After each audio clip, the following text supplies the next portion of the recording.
क्या वाकई ईरान के परमाणु फैसिलिटी पर अमेरिका का हमला वो फेल हो गया? और क्या वाकई ईरान के परमाणु फैसिलिटी को अमेरिका के द्वारा B-2 बॉम्बर से गिराए गए बमों से कोई नुकसान नहीं हुआ, या यूं कहें कि बहुत कम नुकसान हुआ है? इस वक्त में दो बड़ी खबर निकल करके सामने आई है, और आप ये कहिए कि एक तरीके से भूचाल ला देने वाली खबर है। ये दो बड़ी रिपोर्ट निकल करके सामने आई है अमेरिका से ही।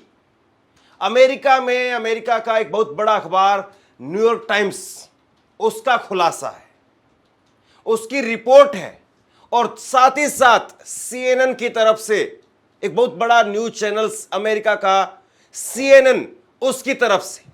तो CNN और न्यूयॉर्क टाइम्स, इन दोनों ने रिपोर्ट किया है, और इन दोनों की रिपोर्ट पर व्हाइट हाउस की और डोनाल्ड ट्रंप की दोनों की प्रतिक्रिया निकल करके सामने आई है। व्हाइट हाउस कह रहा है नहीं नहीं साहब, ये झूठे हैं, ये टॉप सीक्रेट गोपनीय रिपोर्ट जो है वो लीक हुई है, ये व्हाइट हाउस की तरफ से कहा जा रहा है। डोनाल्ड ट्रंप इस बात को कह रहे हैं।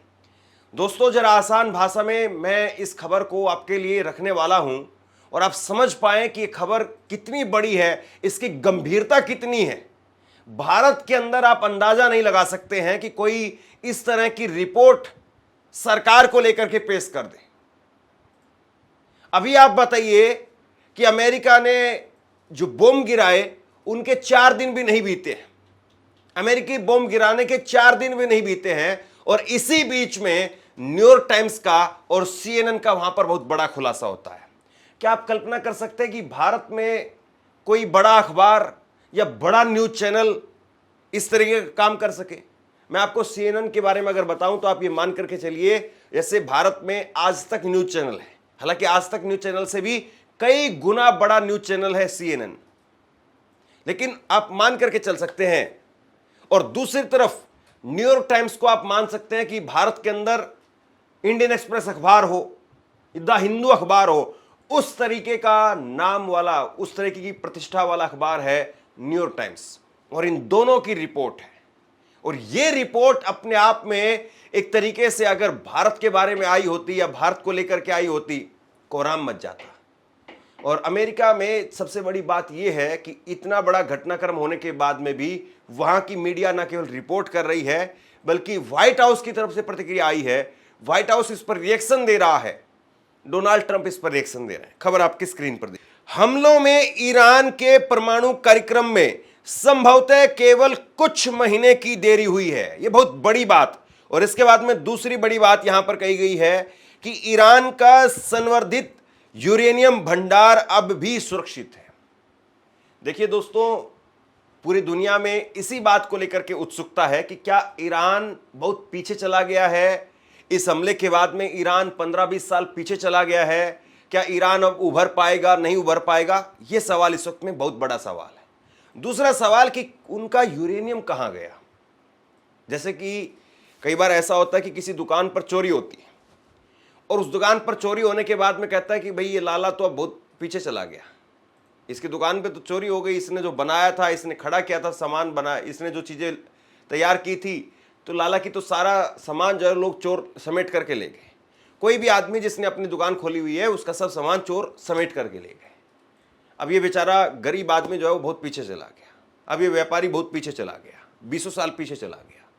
लेकिन फिर दूसरा सवाल ये पूछा जाता है कि चोरी का सामान कहाँ गया? यही दो सवाल होते हैं सबके जहन में, और इन दोनों सवालों का जवाब CNN ने दे दिया है। दोनों सवालों का जवाब CNN ये दे रहा है कि पहली बात तो ये है कि ईरान कोई बहुत पीछे नहीं गया है, बस कुछ महीने का फर्क ईरान को पड़ेगा और ईरान अपना परमाणु हथियार बना करके रहेगा। दूसरी बड़ी बात कि जो 400 किलो यूरेनियम वो पूरी तरह से सुरक्षित है, यानी अभी भी ईरान के ही कंट्रोल में है, ईरान के ही कंट्रोल में है। इस बात को कोई और नहीं कह रहा, ईरान की मीडिया नहीं कह रही, ईरान के नेता नहीं कह रहे, बल्कि अमेरिका की मीडिया कह रही है। आप जरा कल्पना करके देखिए, पाकिस्तान को लेकर के कुछ दावा किया जाए और पाकिस्तान को लेकर के दावा यहां की मीडिया करे, क्या हाल होगा देश के अंदर, किस तरीके से उस न्यूज चैनल के ऊपर पथराव होगा, सरकार उसका लाइसेंस कैसे रद्द करेगी, पता नहीं क्या क्या उसके ऊपर होने लग जाएगा। उसके न्यूज चैनल के मालिक, एंकर सब सड़क पर निकल नहीं पाएंगे। उनके माँ बाप को, उनके बच्चों को कैसे थ्रेट दिया जाने लगेगा, धमकियां दी जाने लगेगी, तुम्हारे बच्चों को ये कर देंगे, तुम्हारी मिसेज को ये करेंगे, तुमको ये कर देंगे। उसके घर तक लोग पहुंच जाएंगे, उसके बूढ़े माँ बाप को उठा लाएंगे। लेकिन अमेरिका इसीलिए सबसे पुराना लोकतांत्रिक देश है कि इतना सब कुछ करने के बावजूद, इतना सब कुछ कहने के बावजूद CNN और न्यूयॉर्क टाइम्स वहीं पर चल रहा है। एक शुरुआती रिपोर्ट आकलन में बताया गया है कि अमेरिका द्वारा पिछले शनिवार को ईरान के 3 परमाणु ठिकानों पर किए गए सैन्य हमलों से तेहरान के परमाणु कार्यक्रम के मूल हिस्से नष्ट नहीं हुए हैं। एक एक शब्द को गौर से सुनिए। यह बताया जा रहा है कि मूल हिस्से नष्ट नहीं हुए हैं और इससे संभवतः सिर्फ कुछ महीनों की देरी हुई है। यह बात CNN ने मंगलवार को 3 ऐसे लोगों के हवाले से बताई जो इस मामले से जुड़े हुए हैं। कई दिनों की चर्चा के बाद में अमेरिकी बलों ने शनिवार को ईरान के 3 मुख्य परमाणु ठिकानों पर हमला किया। राष्ट्रपति डोनाल्ड ट्रंप ने कहा कि ईरान की प्रमुख यूरेनियम संवर्धन सुविधाओं को पूरी तरह से तबाह कर दिया गया है और उन्होंने यह दावा भी किया और यह दावा बाद में दोहराया भी। जबकि 2 परमाणु ठिकानों फोर्डो फ्यूल एनरिचमेंट प्लांट और नतांस एनरिचमेंट प्लांट पर दर्जनों बम गिराए गए, लेकिन CNN ने सूत्रों के हवाले से बताया कि इन हमलों से वहां के सेंट्रीफ्यूज और उच्च संवर्धन यूरेनियम को पूरी तरह से खत्म नहीं किया जा सका। CNN ने 2 ऐसे लोगों के हवाले से बताया है जो इस आकलन से परिचित हैं और ईरान का संवर्धित यूरेनियम भंडार नष्ट नहीं हुआ है।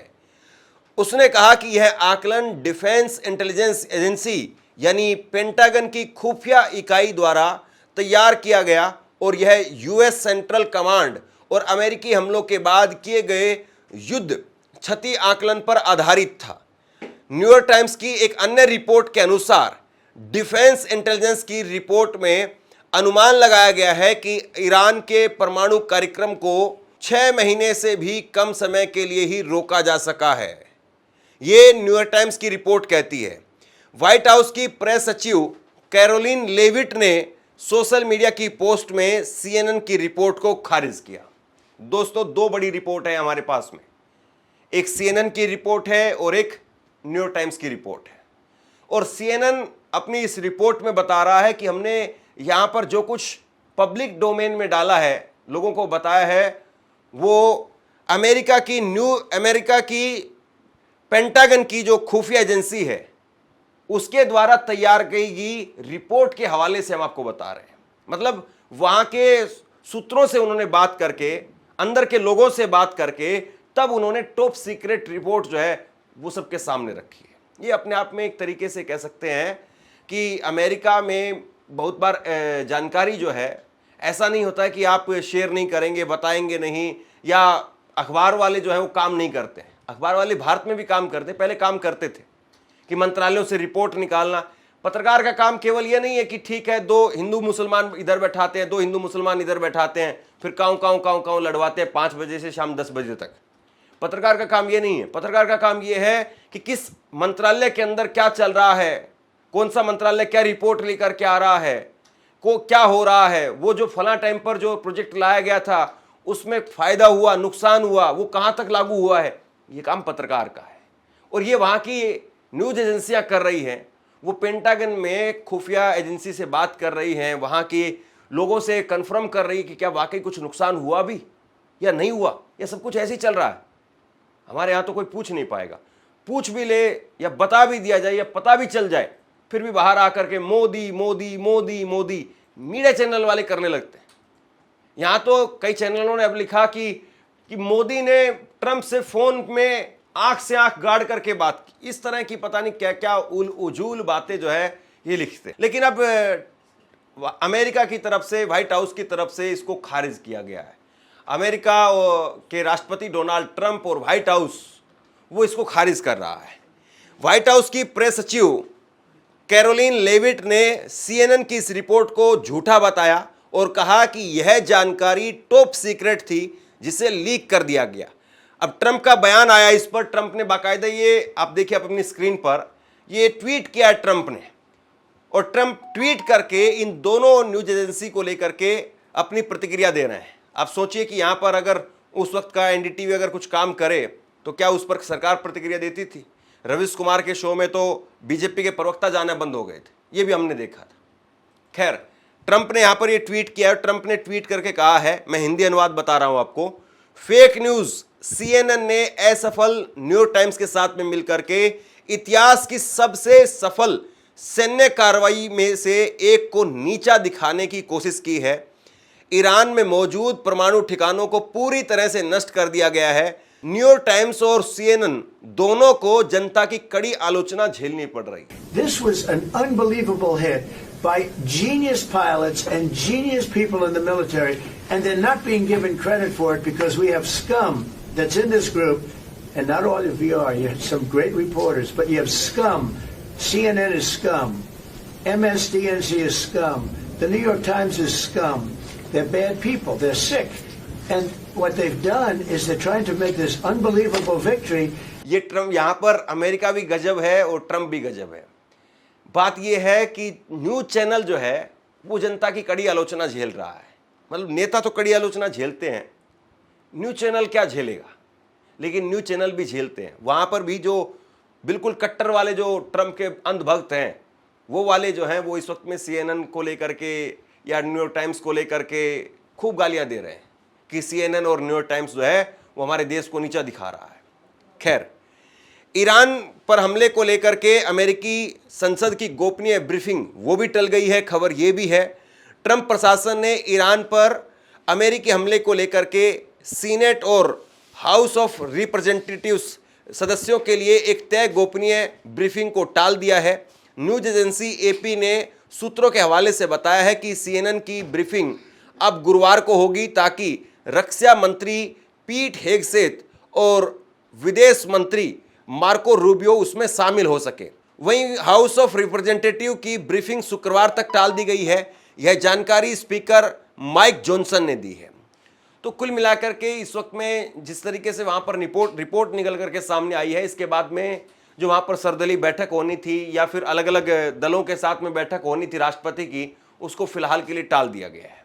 आप समझ सकते हैं क्यों टाला गया होगा, क्योंकि तीखे सवाल आएंगे, जवाब देना पड़ेगा, जवाबदेही जिम्मेदारी पूछी जाएगी, और वहाँ ऐसा नहीं है कि आप बैठक में आए ही नहीं, अध्यक्षता ही ना करें, बैठक में गायब रहें, अपने किसी मंत्री को भेज दें। अमेरिका में ये है कि अगर किसी बैठक में राष्ट्रपति को अध्यक्षता करनी है तो फिर राष्ट्रपति आकर के अध्यक्षता करेंगे ही। इसमें कोई बहुत ज़्यादा किंतु परंतु वाली बात नहीं होती। कभी अपवाद की बात को आप छोड़ दीजिए, लेकिन नॉर्मली आप रूटीन इसको नहीं बना सकते हैं कि राष्ट्रपति को आना है और राष्ट्रपति ना आए और किसी को भेज दें। वहीं एक सबसे बड़ी बात यह भी है कि जब यह हमला चल रहा था, युद्ध चल रहा था, और जिस आधार को लेकर के युद्ध शुरुआत हुई, मतलब इजराइल ने जिस तरीके से ईरान पर बमबारी शुरू की एक रिपोर्ट को लेकर के, और ये मैंने पहले भी आपको बताया था। वहीं सबसे बड़ी बात यह है कि एक परमाणु एजेंसी जिसके आधार पर, जिसके बयान के आधार पर इजराइल ने ईरान पर हमला किया था, राफेल ग्रोसी, आपको वो नाम याद होगा, मैंने करीब एक हफ्ते पहले इसकी रिपोर्ट दी थी आपको, जब ये युद्ध चल रहा था उस वक्त में बताया था। राफेल ग्रोसी वो शख्स हैं जिन्होंने एक बयान दिया, उनके बयान के आधार पर इजराइल ने यह बताया जाता है कि ईरान पर हमला कर दिया। और बड़ी बात यह है, जब इस युद्ध के 4-5 दिन चले गए थे, उसके बाद में ग्रोसी ने कहा था कि नहीं, ऐसा स्पष्ट संकेत हमारे पास में नहीं है, सबूत हमारे पास में नहीं है कि सचमुच ईरान ने परमाणु अपना बम बना लिया है या नहीं बनाया है। उन्होंने हाथ खड़े कर दिए थे, और अब फिर बयान आया है। कितनी मजेदार बात है ये, और समझने वाली बात है, कितनी जोरदार बात है ये। जिस शख्स के बयान के आधार पर आपने युद्ध की शुरुआत कर दी, वो शख्स बीच युद्ध में खुद पीछे हट जाता है, और वही शख्स अब फिर से बयान लेकर के आया है, या उस एजेंसी के द्वारा फिर से बयान दिया जा रहा है। क्या कहा है उस एजेंसी ने, जरा देखिए। परमाणु एजेंसी बोली, ईरानी न्यूक्लियर प्रोग्राम सिर्फ कुछ महीनों के लिए पिछड़ा है। बहुत गौर से पढ़ने की जरूरत है इसको। परमाणु एजेंसी बोली न्यूक्लियर प्रोग्राम सिर्फ कुछ महीनों के लिए पिछड़ा है। International atomic energy association IAEA chief Grossi Vienna में ऑस्ट्रियाई कैबिनेट की बैठक में कहा कि इजरायली और अमेरिकी हमलों ने ईरानी न्यूक्लियर प्रोग्राम को सिर्फ कुछ महीनों के लिए पीछे धकेल दिया है। ग्रोसी ने कहा कि अभी IAEA की सर्वोच्च प्राथमिकता ईरान के परमाणु ठिकानों पर जाना है ताकि न्यूक्लियर प्रोग्राम पर हुए हमलों के प्रभाव का आकलन किया जा सके। तो ये जो है उस एजेंसी का बयान है, ये हूबहू आपको मैं उसी तरीके से पढ़ करके सुना रहा हूं। और ये सारी रिपोर्ट रॉयटर्स में छप रही है, जिसका हिंदी अनुवाद मैंने आपको बताया है, CNN में छप रही है, न्यूयॉर्क टाइम्स में छप रही है। जो ये पूरी रिपोर्ट मैंने आपके सामने रखी है, जिसमें ये दावा किया गया कि वहां पर परमाणु हथियार को कोई खास नुकसान नहीं हुआ है, या थोड़े समय के लिए बस ईरान पीछे हुआ है और ईरान का न्यूक्लियर प्रोग्राम वो बन करके रहेगा। और अब धीरे धीरे भारतीय मीडिया इसको कवर करना शुरू कर चुकी है। दैनिक भास्कर ने इस पर खबर की है और कई अलग अलग वेबसाइट्स पर अब इसमें खबर लगेंगी। तो संभवतः अब शायद डोनाल्ड ट्रंप इसका क्रेडिट ना ले पाए जिस बात को वो कह रहे थे, क्योंकि अब दुनिया भर में इसको लेकर के अलग अलग रिपोर्ट्स आ रही है और अभी तक हमारे पास में वो वीडियो सामने नहीं आया है जिसमें 400 किलो यूरेनियम नष्ट होता हुआ दिखाई दे, या वो पहाड़ के नीचे प्रयोगशाला पूरी बनी हुई हो और वहां पर उस प्रयोगशाला को नष्ट किया गया हो। एक बार जरा फिर से देखिए, ये हैं वो 2 सैटेलाइट इमेज जिनमें केवल छेद दिखाई दे रहे हैं। अब छेद जो है वो आप कैसे मान सकते हैं कि नीचे सब कुछ खत्म हो गया होगा?